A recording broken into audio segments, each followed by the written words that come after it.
Welcome to the Slop Farm. Enjoy the video. In this video, I will explain how to set up a Notion weekly planner. First, open Notion and create a new page, or select an existing one where you want your planner to live. Next, we'll add a database to this page, which will be the core of your weekly organization.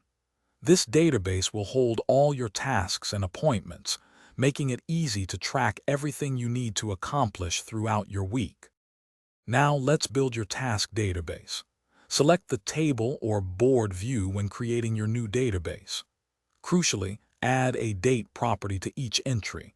This allows you to assign specific days to your tasks. Also include a status property, perhaps with options like Not Started, In Progress, and Done, to easily monitor your workflow. To make this a true weekly planner, customize your view. Apply a filter to your database to display only tasks scheduled for the current week. You can also group your tasks by day of the week or by project, which helps organize your schedule visually. Consider switching to a calendar or timeline view for an even clearer overview of your upcoming commitments.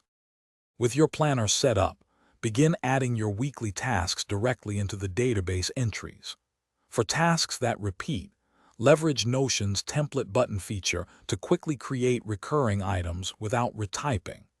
You can also link your weekly planner to other Notion project pages, creating a seamless system for managing both your daily to-dos and larger goals efficiently. Thanks for watching. Consider subscribing if we helped you today.